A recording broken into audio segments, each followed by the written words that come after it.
I watched her through the glass door, designer heels clicking on my marble floor, her assistant trailing behind with a leather folder. She didn't see me at first.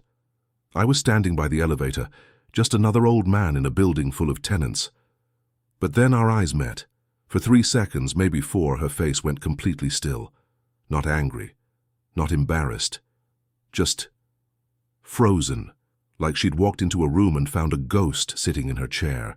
She knew whose name was on the deed, whose signature was at the bottom of her lease. I didn't smile, didn't nod. I just let her stand there holding her expensive purse in the lobby of the building I built with my own goddamn sweat, while her assistant asked if something was wrong. How did I get here?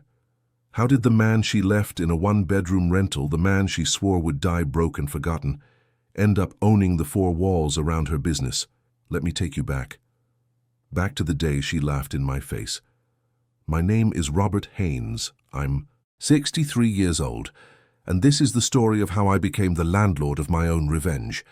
The day Linda told me she wanted a divorce, I was replacing the U-joint on her Lexus.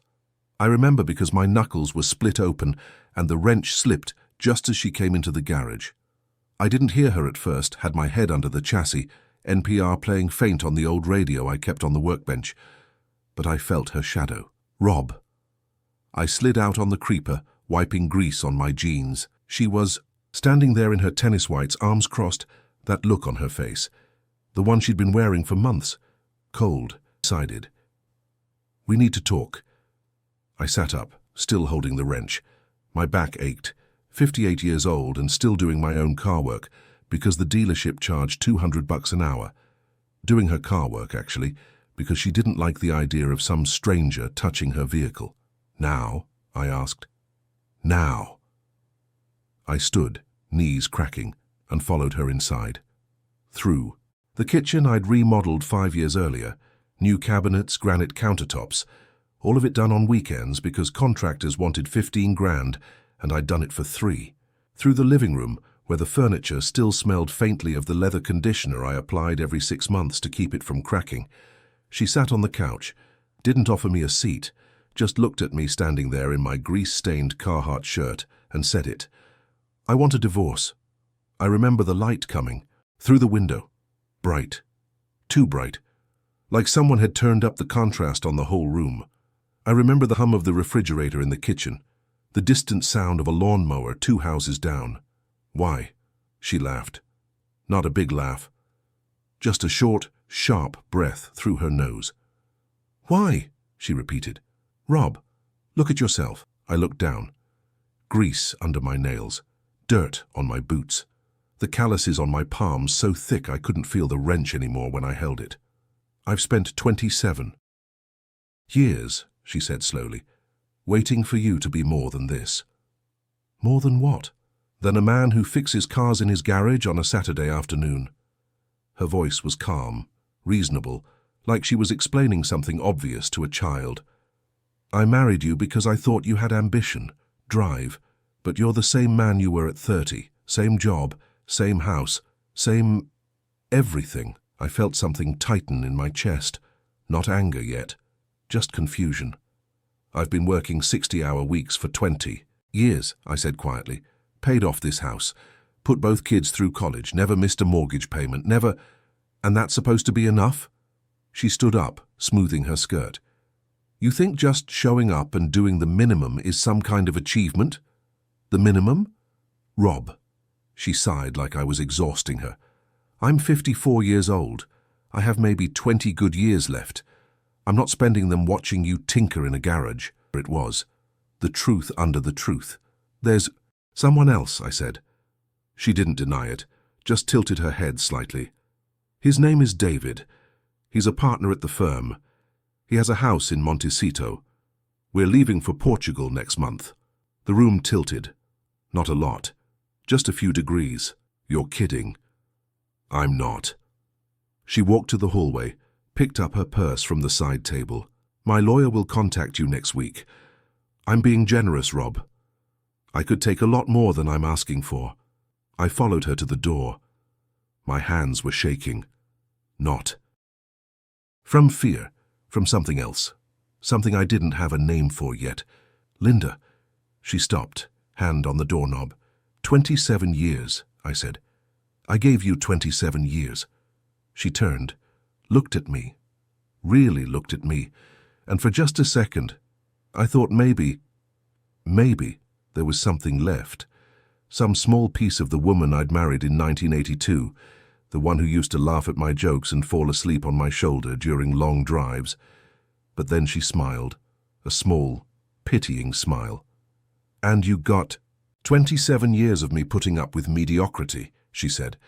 I'd say we're even. She opened the door, paused. Oh, and Rob, don't bother fighting this. You'll never rebuild your life. Not at your age. Not with your limitations. She glanced back at the garage, at the Lexus still jacked up, at the oil stains on the concrete. Some men are just meant to stay small. Then she left. I stood in the doorway for a long time after her car disappeared down the street. The sun was setting. Orange. Light stretched across the lawn I'd mowed that morning. The sprinklers clicked on. Programmed by me, installed by me, maintained by me every spring for a quarter century. I walked back inside, sat on the couch, looked at the room. Every surface, every fixture, every small thing that made this place a home. I'd built it, fixed it, maintained it. While she was at yoga or book club or wherever the hell she actually was, I was here, working, providing, making sure everything ran smooth so she never had to worry about a leaking faucet or a broken furnace or whether we'd have enough for retirement. Mediocrity, limitations, stay small. I pressed my palms against my eyes, felt the sting behind them, swallowed it down. Then I stood up, walked to the kitchen, and pulled out the folder I kept in the drawer by the sink. Bank statements, retirement account, the stock portfolio I'd been quietly building since 1995, adding $200 a month, even when money was tight. The side jobs I'd taken, on weekends, rewiring houses, fixing engines, building decks, money she never asked about because she never thought it mattered. I did the math. After the divorce, after she took half, I'd have maybe 70,000 in liquid assets. Maybe. I was 58 years old, no college degree. A skilled tradesman in a world that wanted software engineers and financial analysts. Any sane person would have looked at those numbers and agreed with her. You'll never rebuild. But here's the thing Linda never understood about me. I wasn't afraid of small. I'd started small my whole life. Every house I'd ever fixed, I started with one nail. Every engine I'd ever rebuilt, I started with one bolt. You don't look at the whole job. You look at the next step, then the step after that, and you don't stop until it's done. I called my son that night, Michael. He was 32, working in Denver, married to a good woman named Sarah. Dad? He sounded worried. It was late. I never called late. Your mom and I are getting divorced. Silence. Jesus, Dad, what happened? Doesn't matter, I said. Listen, I need to ask you, you still happy with your life? He hesitated. Yeah, I am. Why? You ever regret not taking over the business with me? The contracting work? Another pause. Dad, I love what I do, but I never thought you were disappointed. I'm not, I cut him off. I'm proud of you. Both of you. My daughter Emma was in Boston teaching high school English. Different paths, good paths.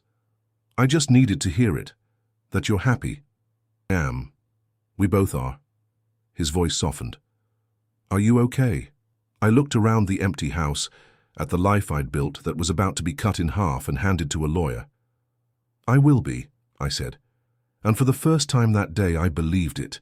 The lawyers took 6 months to divide 27 years into numbers on a spreadsheet. I moved out in February. Linda kept the house.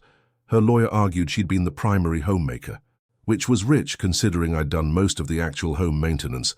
But I didn't fight it. Didn't see the point. Let her have the granite countertops and the deck I'd rebuilt twice, and the garden where I'd planted 32 rose bushes because she said they reminded her of her grandmother's house in Sacramento.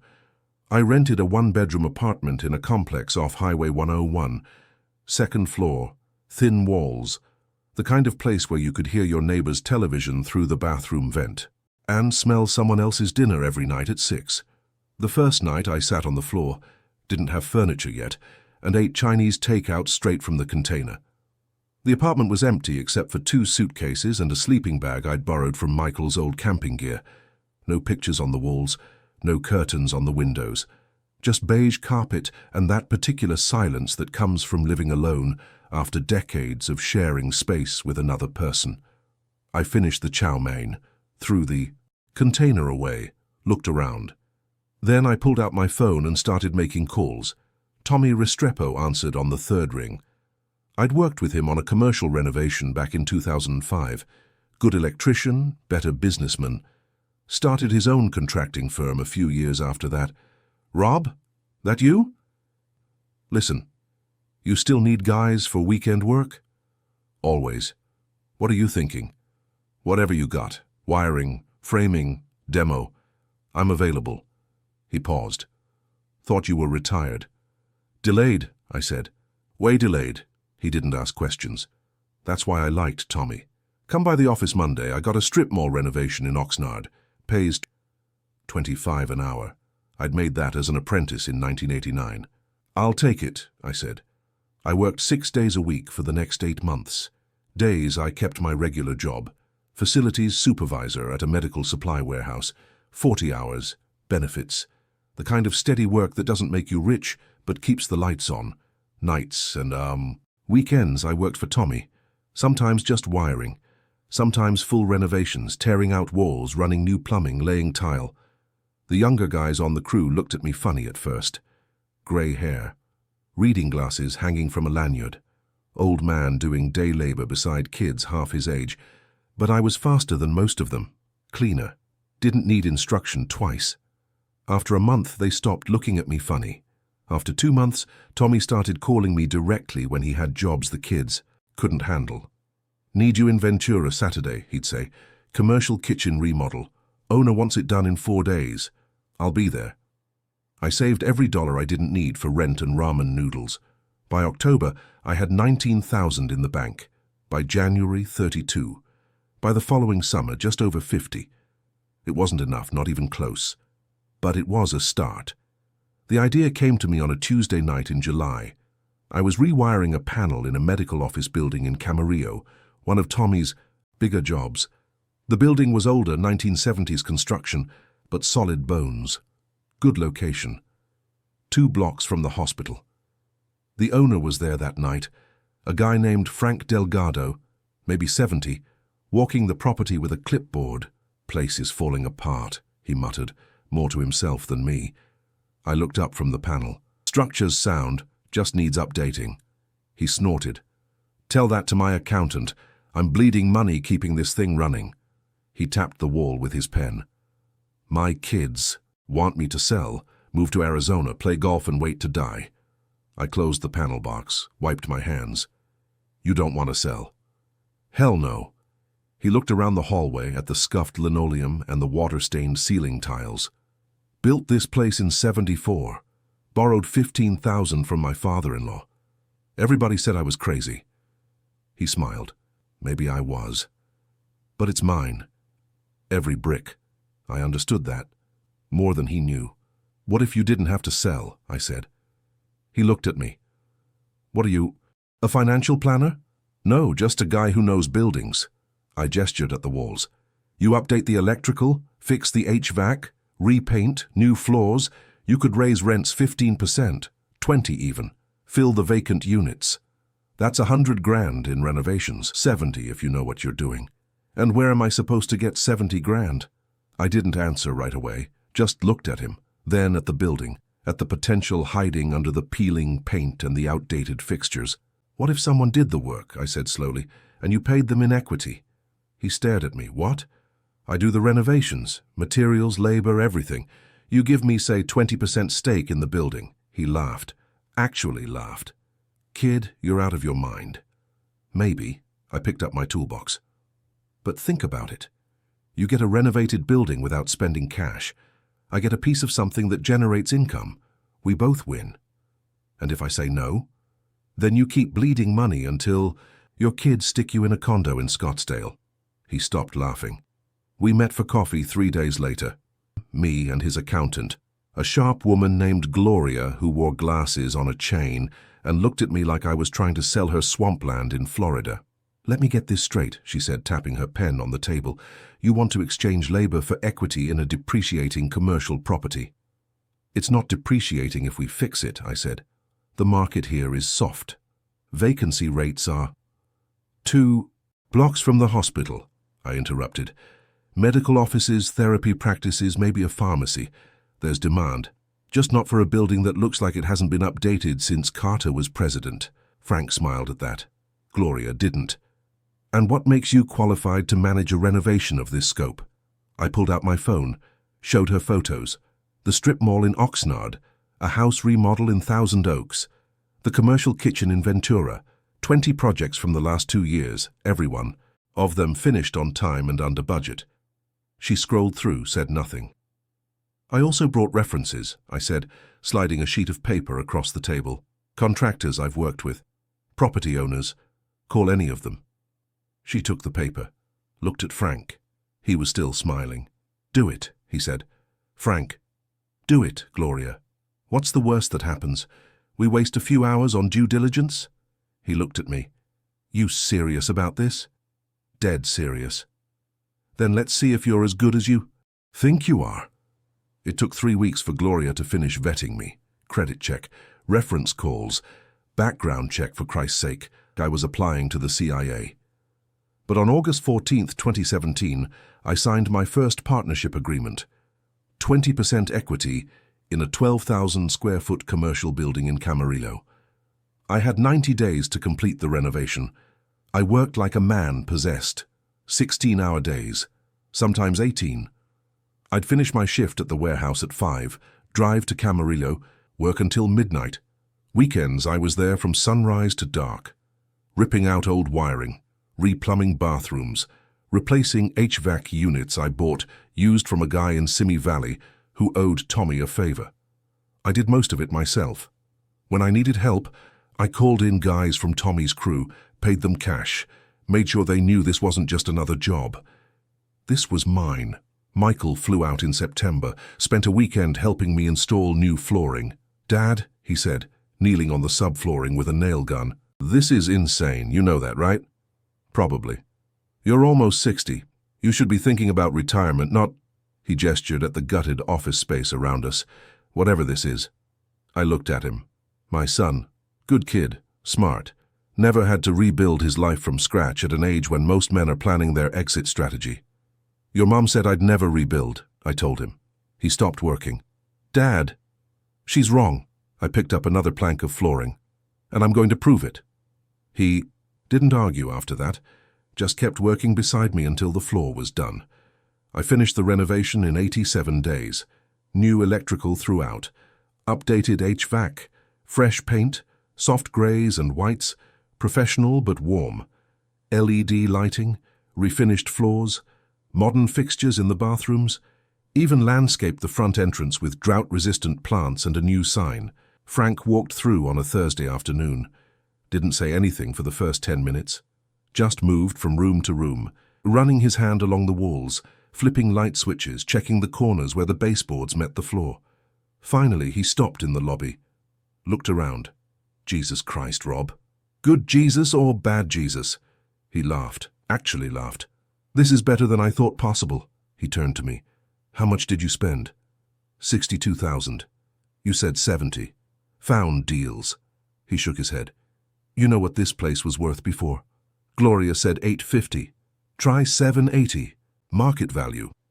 He walked to the window, looked out at the parking lot I'd repaved and restriped. Now, conservative estimate, 1.1 million. I did the math in my head. 20% of 1.1 million. "So my share, 220,000, he said. "On paper." He turned around. "You just made $158,000 in 90 days. I sat down on the new bench I'd installed in the lobby. My hands were shaking. Not from fear, from something else. Something that felt a lot like hope. Frank Delgado didn't just give me equity. He gave me something better. He gave me credibility. Within 2 months, every vacant unit in the Camarillo building was leased. A pediatric practice, 2 therapists, a medical billing company, even a small pharmacy, exactly what I'd predicted. Rents went up 18%. The building started generating $32,000 a month in revenue, my 20% cut, $6,400 every month. I kept working at the warehouse, kept taking side jobs with Tommy. But now I had something I'd never had before, passive income, money that showed up whether I swung a hammer or not. Frank introduced me to people, other property owners, guys who'd built their portfolios over decades, who met for breakfast at the same diner every Tuesday and talked about cap rates and depreciation schedules like other men talked about football. At first, they looked at me the way Gloria had, skeptical. Who's this old guy with grease under his nails trying to play real estate investor? But Frank vouched for me, showed them the before and after photos, told them about the renovation I'd done for $8,000 under budget. "Rob's not like these flippers you see on TV," he said one Tuesday morning, gesturing at me with his coffee cup.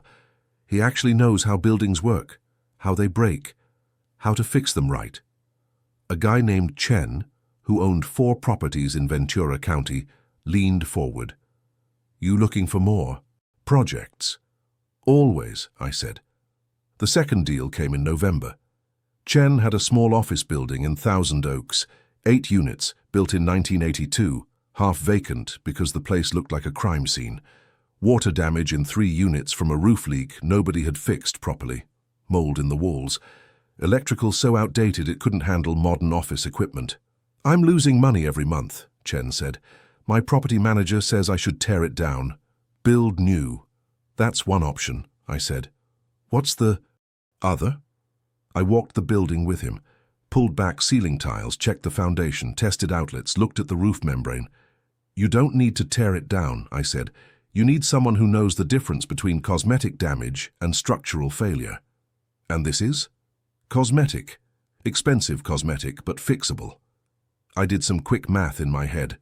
70,000 in materials, 4 months' work. You'd have a building that could lease for $3,000 per unit. He crossed his arms. "What do you want?" "Same as Frank. Equity stake for the labor." "How much?" 25%. He laughed. "You're dreaming." "Am I?" I gestured at the building. "Right now you've got a money pit. 4 vacant units, 4 more about to leave because nobody wants to work in a place that smells like mildew.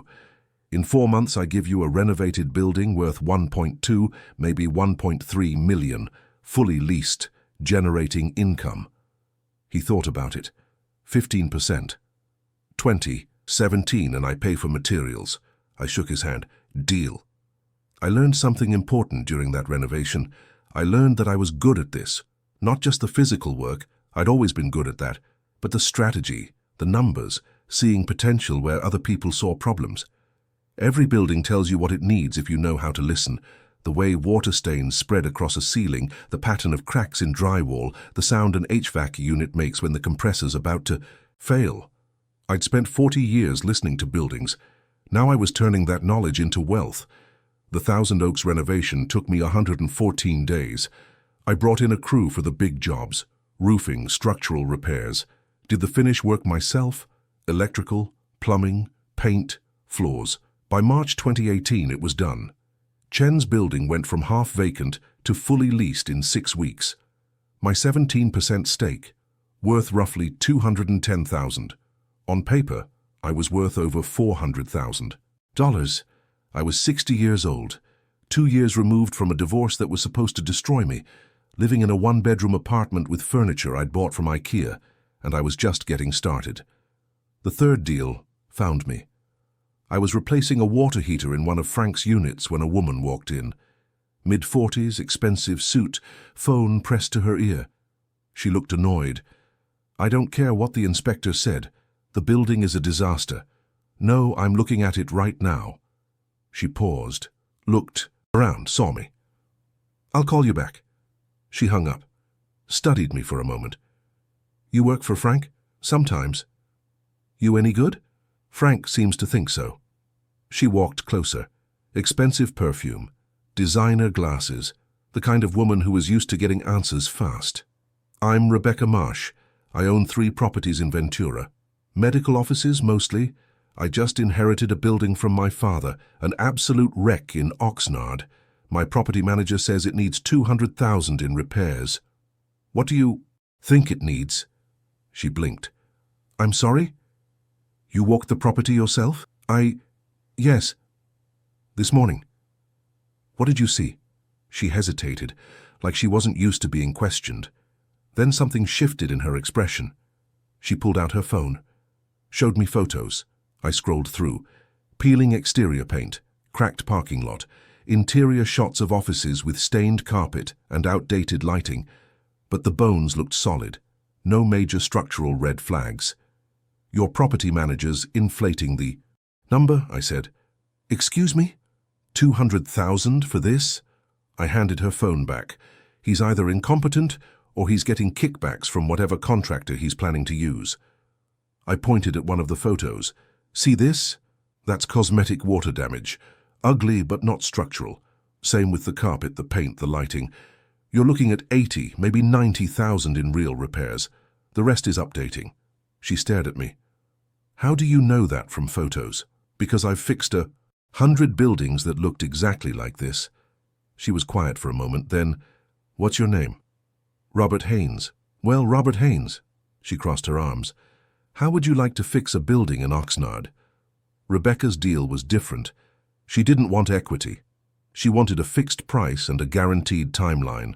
Her father's building was hemorrhaging money. 6 vacant units, outdated everything, and a location that should have been printing cash but wasn't.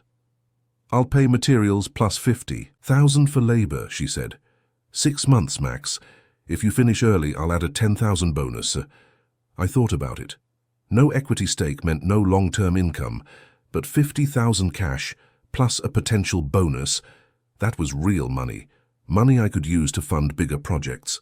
I'll do it in 4 months, I said. 4? 4? She smiled. The kind of smile that said she was used to people under-promising and under-delivering. Robert, prove it. I finished in 96 days. Worked 7 days a week. Slept 4 hours a night. Ran the job like a military operation. Every task scheduled, every material ordered weeks in advance, every worker knowing exactly what needed to be done before they showed up. The younger guys on the crew started calling me the General. I didn't discourage it. Rebecca walked through on a Saturday morning in July. I was putting the final coat of paint on the lobby when she arrived. She didn't say anything at first, just walked through every unit, checked every corner, ran her hand along the new countertops in the break rooms, tested the new HVAC in each office. When she came back to the lobby, she was shaking her head. 96 days. Yes, ma'am. You said 4 months. I was sure you were overselling. I don't oversell.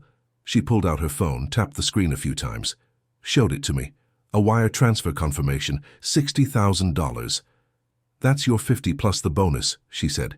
And I'm giving you something else. What's that? My property manager's job. He's fired as of yesterday. She looked me straight in the eye. I want you to manage all 3 of my properties, 5% of gross revenue. Plus, any renovations you do, we negotiate terms individually. I did the math. Her 3 buildings generated maybe $200,000 a year in revenue. 5% of that was $10,000, plus renovation fees. I'm not a licensed property manager, I said. You will be. There's a 3-day course. I'll pay for it. She extended her hand. Do we have a deal? I shook it.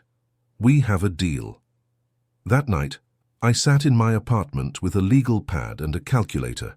4 properties now. 2 with equity stakes, 2 with management contracts. Between my warehouse job, my side work, my property management fees, and the passive income from Frank's and Chen's buildings, I was pulling in just over $12,000 a month. Gross. Before taxes. But still, $12,000 a month.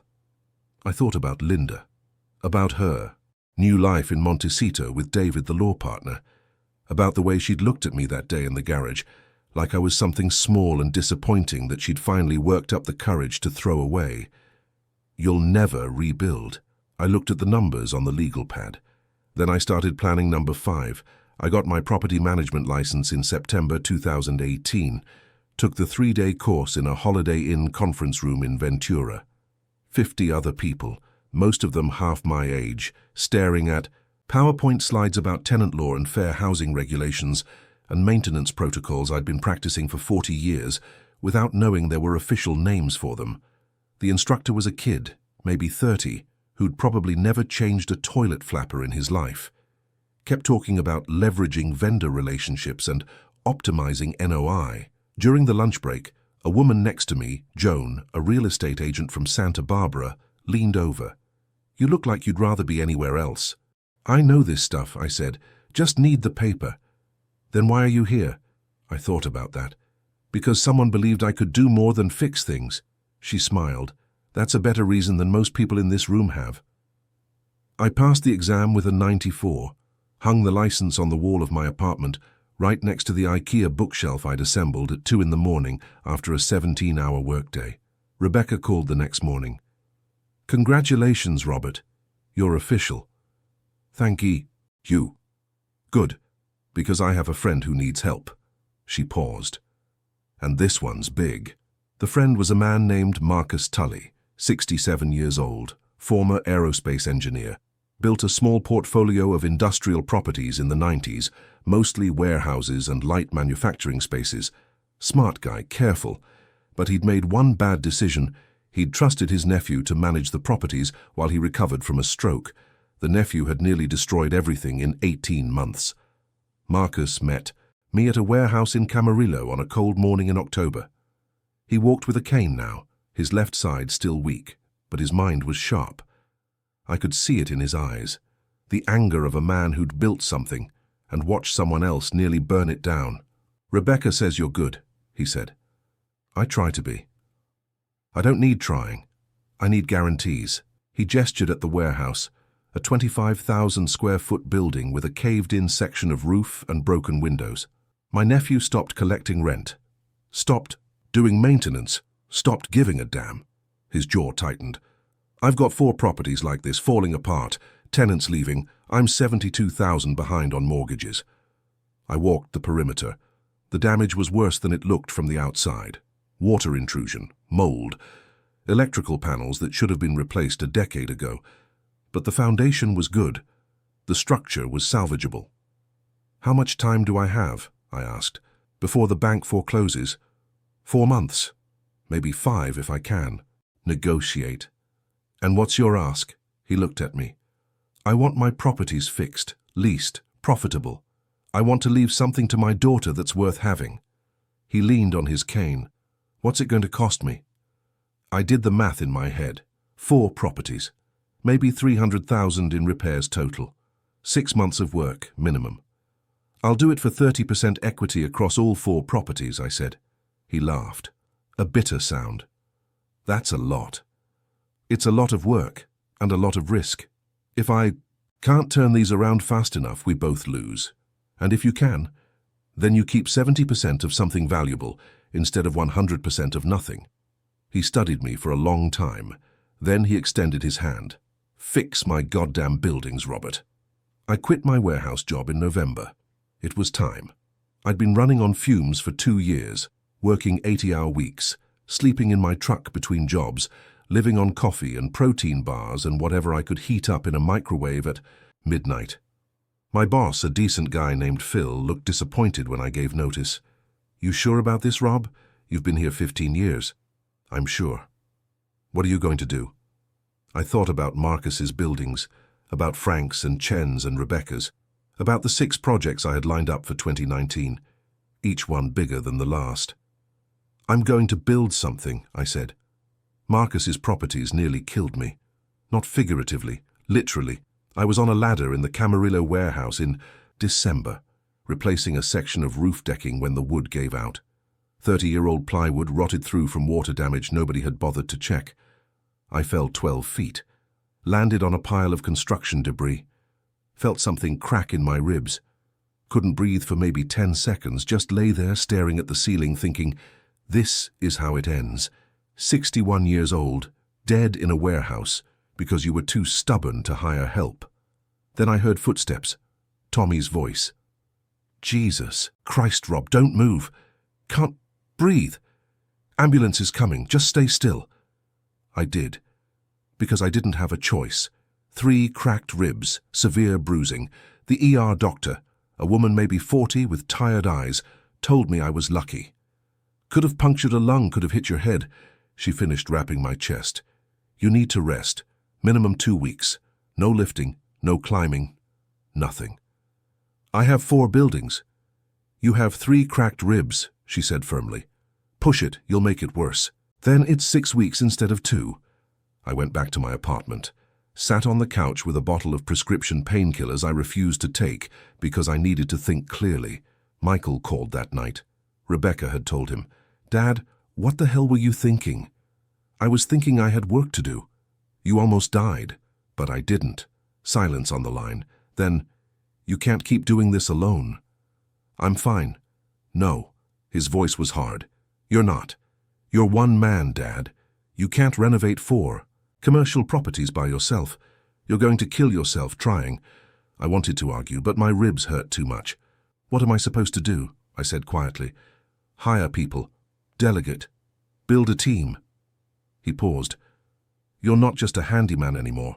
You're running a business. Start acting like it. He was right. I spent the next 2 weeks making calls. Found a project manager, a guy named Luis, who'd worked construction for 20 years and knew how to run a crew. Hired 3 full-time guys for the heavy work. Set up an LLC, opened a business account, got insurance. It cost money, a lot of money. But Michael was right. I couldn't scale if I was still the one swinging the hammer on every job. By January 2019, I had a team. By March, Marcus's first 2 properties were finished. By June, all 4 were done, leased, generating revenue. Marcus cried when I handed him the final report. We were standing in the office of the Camarillo warehouse, now converted to a climate-controlled storage facility with 20 units all rented. He looked at the numbers, at the projected revenue, at the property values I'd gotten from an appraiser. You did it, he said softly. We did it. He shook his head. No, you did this. He looked at me. My nephew, he took what I built and destroyed it because he didn't care. Didn't understand what it meant. His voice broke slightly. You understood. You cared. I didn't know what to say to that. He stood, shook my hand. Your 30%? It's worth about 460,000, but it's worth more than that to me. He smiled. You gave me something to leave my daughter. Thank you. That night I updated my spreadsheet. 7 properties now, some with equity stakes, some with management contracts. My net worth on paper was pushing 900,000. I was 61 years old. 3 years earlier, Linda had left me with $70,000 and a prediction that I'd never rebuild. I looked at the numbers on the screen. Then I did something I hadn't done in a long time. I allowed myself to imagine what came next. The call came on a Tuesday in August. Unknown number. I almost didn't answer. Is this Robert Haynes? Speaking. Mr. Haynes, my name is Donald Pritchard. I'm a commercial real estate broker here in Ventura County. I have a unique opportunity I'd like to discuss with you. I'm listening. There's a building in downtown Ventura, 4 stories, 40,000 square feet, prime location. The owner is facing foreclosure and needs to sell fast. How fast? 30 days. I sat up straighter. What's the asking price? 1.8 million. But the property's worth at least 2.5, maybe 3 after renovations. He paused. I've heard about your work, Mr. Haynes. The Camarillo warehouse. Marcus Tully's portfolio. You have a reputation for seeing value where others see problems. What's the catch? He laughed. Smart man. The catch is it needs about 600,000 in work, maybe more. The owner ran it into the ground. Half the building is uninhabitable. Systems are failing. It's a disaster. But the location is good. The location is perfect. 4 blocks from the county courthouse, 2 blocks from the waterfront. If someone could renovate it properly. He let that hang. Why are you calling me? Because you don't need traditional financing. You have equity in other properties. You could leverage those for a down payment, get a renovation loan for the rest. And because... He paused. Because I think you're the kind of person who sees a challenge and doesn't run from it. I thought about Linda. about the life she'd built with David in Montecito, about the conversation we'd had 3 years ago in a living room I'd renovated with my own hands. Some men are just meant to stay small. Send me the details, I said. The building at 347 Main Street in downtown Ventura looked like something out of a disaster movie. I walked through it on a Thursday, morning with Donald Pritchard, and a structural engineer named Sarah Chen. 4 stories of neglect, broken windows, water stains bleeding down the walls. The lobby smelled like mildew and something worse, something dead, probably, somewhere in the walls. Sarah moved through each floor with a tablet and a laser measure, making notes. Donald stayed quiet, letting the building speak for itself. It spoke volumes. 3rd floor, ceiling collapsed in 2 units, exposed beams, pigeons nesting in the rafters. 2nd floor, electrical panel so outdated it belonged in a museum, outlets sparking when I tested them. 4th floor, HVAC system that hadn't run in 3 years, ductwork hanging loose, insulation shredded. Well, Donald said when we finished. Sarah looked up from her tablet. Structurally, it's solid, foundation's good, framing's intact. But the systems, she shook her head. You're looking at total replacement. Electrical, HVAC, plumbing, plus remediation for water damage and probably asbestos in some of the old insulation. How much? I asked. Conservative estimate, 700,000. Donald winced. That's 100 more than... I can do it for 550, I said. They both stared at me. 550,000, Sarah said. Robert, I just told you. You told me what it would cost to hire it out. I'm not hiring it out. I walked to the window, looked down at Main Street, at the pedestrians walking by, the coffee shop across the street, the boutique hotel 2 blocks down. I'll GC the project myself, source my own materials, use my crew for labor, cut the fat. Donald crossed his arms. And if you're wrong, then I eat the difference. That's a hell of a risk. I turned to face him. What's the building worth after renovation? He hesitated. Fully renovated? Class A office space? Conservative appraisal would be 2.8, maybe 3 million. And the owner wants 1.8. Correct. I did the math. 1.8 purchase price, 550 in renovations, 2.3 total investment. Even at the conservative estimate, I'd have 700,000 in equity. At the high end, closer to 1 million. How much do I need for a down payment? I asked. 20%, 360,000. I had equity in 7 properties worth roughly 900,000. I could leverage half that, maybe more. Give me 48 hours, I said. I spent the next 2 days on the phone, called Frank first, then Chen, then Rebecca, then Marcus. Explained the situation, explained what I needed. You want to borrow against your equity in my building? Frank said. As collateral for a down payment? Yes. Silence. Frank, I wouldn't ask if... How much do you need? I told him. More silence. Then, Rob, you've made me a lot of money. You've never missed a payment, never cut corners, never given me a reason to doubt you. He paused. But this is big. If it goes sideways, it won't. You can't know that. Yes, I said quietly, I can. He sighed. Send me the details. I'll talk to my lawyer. Chen and Rebecca said the same thing. Marcus didn't even hesitate, just asked where to sign. By Saturday afternoon, I had commitments for 400,000 in leveraged capital. By Monday, I was making an offer. The purchase closed on September 23, 2019. I stood in the lobby of 347 Main Street with a set of keys and a purchase agreement that made my hands shake when I signed it. 2.3 million in debt, the biggest gamble of my life. Luis met me there an hour later. Boss. He looked around, whistled low. This is ambitious. Think we can do it? In how long? 8 months. He laughed, then stopped when he realized I was serious. Jesus, you're serious. I'm always serious. He walked through the lobby, looking up at the stained ceiling, the cracked tile, the boarded windows. We're going to need more people. Then hire them. More equipment. Buy it. Boss? I put my hand on his shoulder. Luis, I've spent 3 years learning how to do this, how to see what's possible instead of what's broken. This building? I gestured around us. This is everything I've learned, everything I've built, and I'm betting it all that we can turn it into something people will pay premium rent to occupy.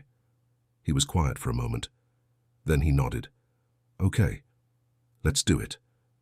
We broke ground in October, started with demo, ripped out everything that couldn't be saved, old. Drywall, ruined carpet, outdated fixtures, filled 4 dumpsters in the first week alone. Then the real work began. New electrical throughout. I brought in 3 electricians, had them work in rotating shifts. We rewired the entire building in 6 weeks. HVAC came next. I found a supplier in Los Angeles selling commercial units at cost because they were last year's models. Saved $40,000 right there. Plumbing, insulation, drywall, paint, flooring. I worked alongside my crew 16 hours a day. Slept in a sleeping bag on the 2nd floor some nights because driving back to my apartment felt like wasted time. Michael flew out in November. Walked through the construction site with a hard hat I'd bought for him. Dad, this is incredible. It's a mess. It's potential. He stopped in what would eventually be a corner office on the 4th floor. You know what Mom would say if she saw this? I didn't answer. She'd say you got lucky, that this was a fluke. He turned to look at me. But it's not luck, is it? No. It's work, it's vision, it's... He gestured at the building around us. It's everything she said you didn't have. I looked out the window, at the view of downtown Ventura, at the ocean visible in the distance. Your mom wasn't wrong about everything, I said quietly. I was small, for a long time. Comfortable, safe. I turned to him. But she was wrong about what happens when you push a man into a corner. She thought I'd give up, disappear. Instead, you built an empire. I smiled. I wouldn't call it an empire. What would you call it? I thought about that. Proof. The building was finished on April the 2nd, 2020, 7 months, 3 weeks ahead of schedule. Luis and I stood in the lobby on a Saturday morning, looking at what we'd created.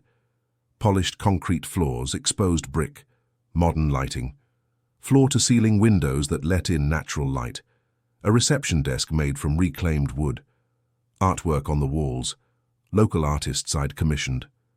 It looked like something out of Architectural Digest. We did it, Luis said. Yeah, we did. Donald Pritchard brought the first tenant through on Monday, a tech startup looking for 5,000 square feet. The CEO was a woman in her 30s, sharp, walked fast, asked good questions. She stood in the 4th floor space looking out at the ocean view. What's the rent? She asked. $38 per square foot, Donald said. She didn't blink.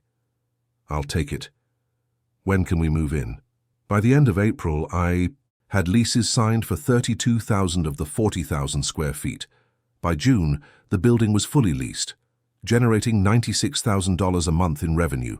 I got the building appraised in July. The appraiser, a serious man named Howard, who'd been doing this for 30 years, walked through every floor, took photos, measured everything, checked comparables in the area. A week later, he sent me the report. Current market value, $3.4 million. I sat in my apartment, still the same 1-bedroom, still the IKEA furniture, and read that number over and over. $3.4 million. I'd invested $2.3 million, my equity, $1.1 million. In 7 months, I'd made over $1 million. Not on paper. Real equity, real value. I was 62 years old. My total net worth, across all properties, $2.1 million. I called Emma that night, my daughter. She'd been quieter than Michael through all of this, supportive but distant, worried maybe that I was working myself to death. Hey, Dad. Hey, sweetheart. You busy? Just grading papers. What's up? I told her about the building, about the appraisal, about the numbers. She was quiet for a long time. Dad, that's incredible. It's surreal, I said. Are you going to tell Mom? The question hung there. Why would I said finally. I don't know. Closure? Proof? I don't need to prove anything to your mother. Don't you? I thought about that, about the conversation in the garage 5 years ago, about the way Linda had looked at me, like I was a problem. She'd finally solved by removing me from her life. No, I said. I needed to prove something to myself, and I did. Emma sighed. You know she and David broke up, right? I sat up straighter. What? Last year. He left her for someone younger. She's back in California, living in some condo in Santa Barbara. How do you know this? She calls sometimes. Wants to have coffee. Talk. Emma's voice was careful. I think she's lonely, Dad. I didn't know what to say to that. She asks about you. Emma continued. What you're doing. If you're okay. What do you tell her? The truth. That you're working, building things, that you seem happy. Happy. Was I happy? I looked around my apartment, at the license on the wall, at the spreadsheet open on my laptop showing properties and revenue and equity that would have seemed impossible 5 years ago. Yeah, I said. I guess I am. The call came on a Tuesday in August. Donald again. Robert, I have someone who wants to lease retail space in your building. I don't have retail space, it's all office. I know, but she saw the building, loves the location, wants to convert the ground floor corner unit, high-end business consulting. She's willing to pay premium rent. I thought about it. The corner unit was 2,500 square feet. I'd been leasing it as office space at 38 per square foot. What's she offering? 45 per square foot. 3-year lease. She wants to move fast. What's her name? Papers rustling. Linda. Haynes. The world stopped. Robert, you there? I couldn't speak. Couldn't breathe. Robert? Yeah, I managed. I'm here. Do you want me to set up a meeting? Did I? 5 years. 5 years of work, of proving her wrong, of building something from nothing. And now she wanted to rent space in my building. She didn't know, couldn't know. The building was owned by an LLC. My name wasn't on the listing. She had no idea. Set it up, I said. I didn't sleep the night before the meeting. Lay in bed, staring at the ceiling, listening to my neighbor's TV through the wall. Some late-night show, canned laughter, hum of the refrigerator in my kitchen. Linda wanted to lease space in my building. My building. The one I'd bought with leveraged equity from properties I'd built while she was living in Montecito with David. The one I'd renovated with my own hands, working 16-hour days, sleeping on construction site floors, proving every single word she'd said wrong. I should have felt victorious. Instead, I felt something else. Something complicated and uncomfortable that I didn't have a name for. At 3 in the morning, I got up, made coffee, sat at my small kitchen table with a legal pad, and tried to think through what I wanted to say when I saw her. The pad stayed blank. The meeting was scheduled for 2 o'clock on Thursday. I got to the building at noon, walked through the lobby, checking details that didn't need checking. The floors were polished. The lighting was perfect. The artwork was straight on the walls. Louise found me adjusting a picture frame for the 3rd time. Boss, you are... Fine. You've been staring at that frame for 10 minutes. I stepped back, let my hands drop. The tenant meeting at 2. Yeah, the consulting lady. Donald said she's bringing an interior designer, wants to customize the space. He studied my face. Why do you look like you're about to have a root canal? It's my ex-wife. He blinked. What? The tenant. It's Linda. Your ex-wife, Linda? The one who... He stopped. Holy shit. Yeah. Does she know? No. Are you going to tell her? I looked around the lobby, at what I'd built, at the physical manifestation of 5 years of work and sacrifice, and refusing to stay small. I don't know, I said honestly. She arrived at 1:58. I was in my office, a small room on the 2nd floor that I used more for storage than actual work, when I heard the lobby door open, heard voices, Donald's professional tone, a woman's voice responding. I waited 5 minutes. Let them start the tour. Then I walked downstairs. They were in the corner unit. Donald was gesturing at the windows, talking about natural light and foot traffic. Linda stood with her back to the door, wearing a charcoal business suit, her hair shorter than I remembered, silvered now at the temples. A younger woman, the interior designer probably, was taking measurements with a laser device. I stood in the doorway, and knocked on the frame. Donald turned. Perfect timing. Robert, this is Linda Haynes and her designer, Melissa Chen. Ladies, this is Robert Haynes, the owner. The designer said hello. Linda turned around. For a moment, maybe 3 seconds, maybe less, her face was polite and professional. A smile starting.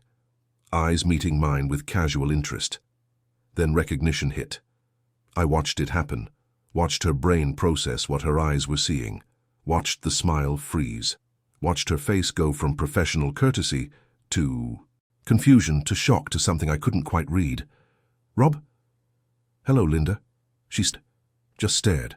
Her mouth opened slightly, closed, opened again. I don't understand. Donald looked between us, suddenly uncomfortable.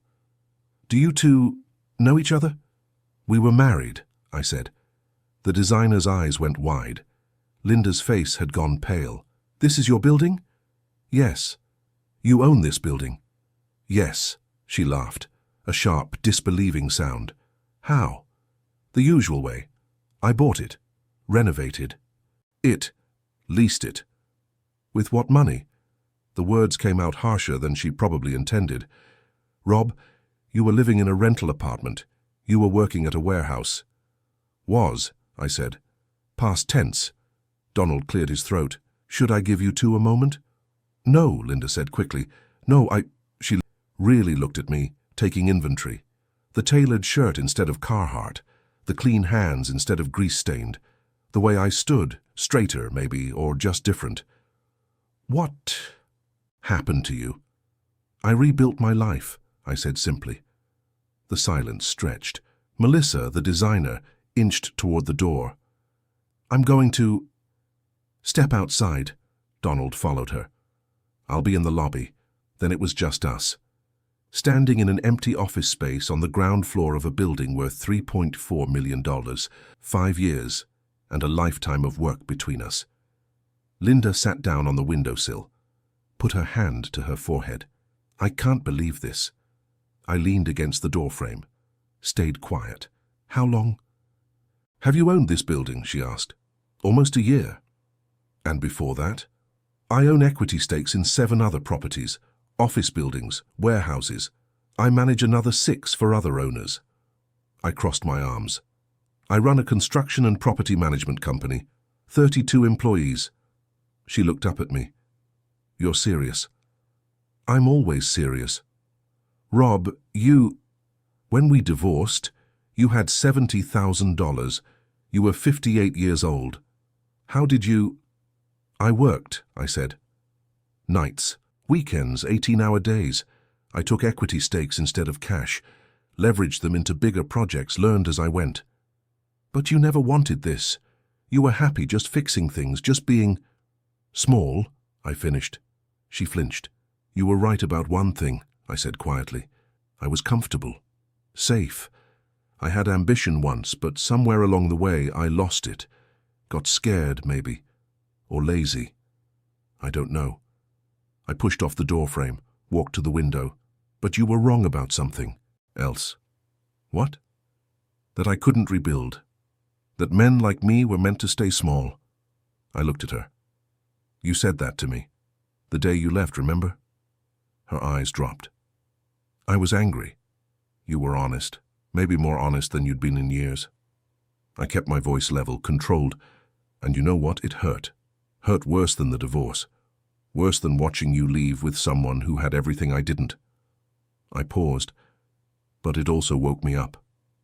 So this is what? Revenge? No. And I meant it. This is proof to myself that I could be more than what I settled for. She stood up, walked around the space, running her hand along the exposed brick wall. I'd spent days cleaning and sealing that brick. Every inch of this room I'd touched, built, created. David left me, she said quietly. I heard. Found someone younger, prettier, more... She laughed bitterly. More exciting, I guess. She turned to face me. I'm living in an 800-square-foot condo in Santa Barbara. My consulting business is barely breaking even. I drive a 7-year-old Camry. Her voice cracked slightly. And my ex-husband owns a building in downtown Ventura. I didn't know what to say to that. I was so sure, she continued, so sure that leaving you was the right choice, that David was the answer, that you were the problem holding me back from everything I deserved. She sat down again, put her face in her hands. I threw away 27 years for 3 years of expensive restaurants and trips to Portugal and being someone's trophy. And then he threw me away the same way I threw you away. Linda, don't.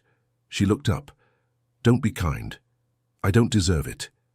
Maybe not, I said, but I'm not angry anymore. I was, for a long time. Every day for the first year I'd wake up angry. At you, at David, at myself for not being enough. I sat down across from her on a folding chair someone had left. But somewhere along the way, the anger turned into fuel, into something useful. I don't know what to say. You don't have to say anything. She wiped her eyes, looked around the space. I really do need office space. The location is perfect, and this building is... She shook her head. It's beautiful, Rob. Really beautiful. Thank you. Can I still lease it, or would that be too weird? I thought about that. About seeing her in my building every day. About being her landlord. About the strange poetry of the woman who left me paying rent to the man she said would never rebuild. The space is available, I said. 45 per square foot. 3-year lease. Standard terms. That's expensive. It's prime real estate. She almost smiled. I suppose it is. She stood, extended her hand. Then I guess you're my landlord. I shook her hand. I guess I am. Donald and Melissa came back in. We walked through the details. Lease terms, build-out allowance, move-in date. Linda was professional, focused, asked good questions. But I caught her looking at me a few times, when she thought I wasn't watching. And I saw something in her eyes that I'd never seen before. Respect. After they left, I sat in the empty office space for a long time. The sun was setting. Orange light stretched across the polished concrete floor.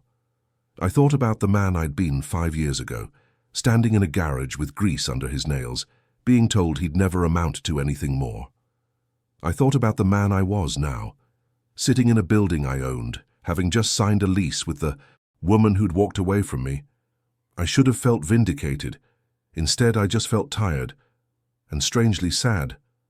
Because this moment I'd been building toward without realizing it, wasn't what I thought it would be. There was no satisfaction in watching Linda realize she'd been wrong, no joy in being the one with power now, just two people who'd made choices, who'd hurt each other, who'd built different lives from the wreckage of something that once mattered. My phone buzzed. A text from Michael. Heard from Emma, you okay? I typed back, yeah, I'm okay, and I was not happy, not sad, just okay, which after everything felt like enough.